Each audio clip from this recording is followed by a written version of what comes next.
Today's guest, a veteran motorsports executive who is the newly appointed GM at Tony Stewart's famed Eldora Speedway.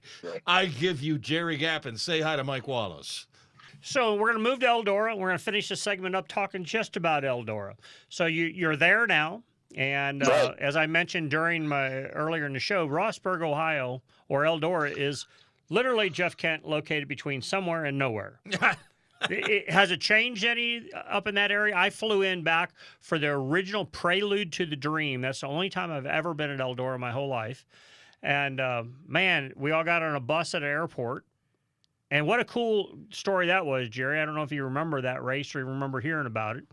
It was Stewart's first Prelude to the Dream, and it was all Cup drivers. So we all landed at the local airport in our own airplanes, and we got on this old, I swear it was an Elvis Presley tour bus from the 50s.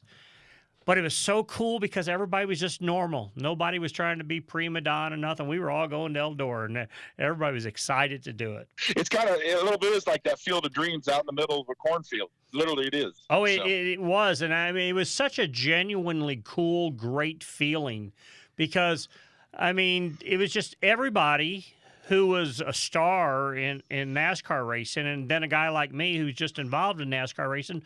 But we're all sitting on this old bus just talking, having fun from the ride to the airport. And we all got there, and everybody's just normal, you know? And I remember – you remember Ron White, the comedian? Absolutely. Yeah. Tater salad. Stewart had him there for some reason. Is that right? Yep, he was up in the I don't know, there was a building up there. There had to have been cocktails involved. Oh, he had a cocktail. I think I didn't know if that was part of the skit or not. But right. That's his thing, man. So what's new? What are you going to do starting this point besides being the boss? Is the format for Eldora in place for this year, for 2022? Yeah, they had all the scheduling done. Everything's in place there.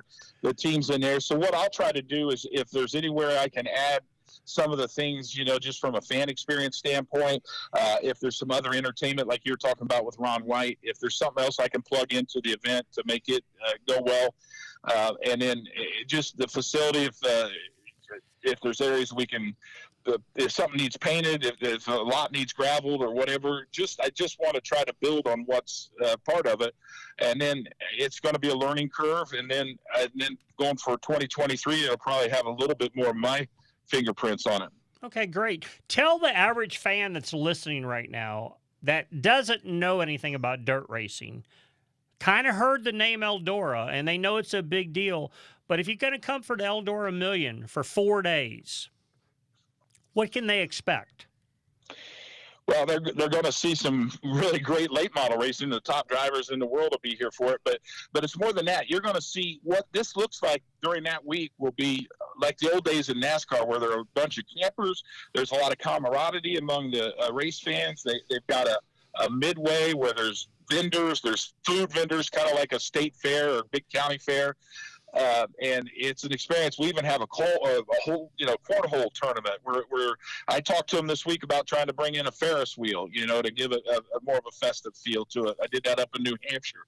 So it's really, and that million to win, I don't think you have to be a hardcore fan. I think if you think about somebody trying to win $1 million racing on dirt is pretty intriguing. Oh, without a doubt. And I'm going to try and help you sell a few tickets here, Let me ask you this, Jerry, then. So is the event sold out, or are there tickets available? Not quite, but it's trending very closely to the World 100, which is their biggest event of the year. And, the camping spaces are almost gone. There's still some tickets left. But EldoraSpeedway.com is where you can go directly and look at it, where Eldora Speedway's on all the social medias, and you can tag into that. But this will have the feeling of a big state fair and there just happens to be a big race on a half-mile piece of real estate that's called a racetrack.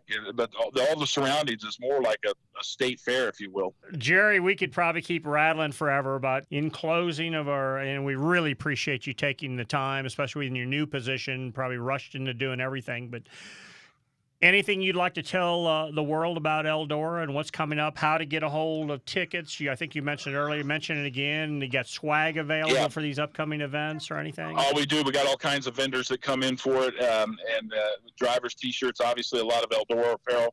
But the EldoraSpeedway.com is the best way. Just Google us. You'll see different social platforms you can get to us there.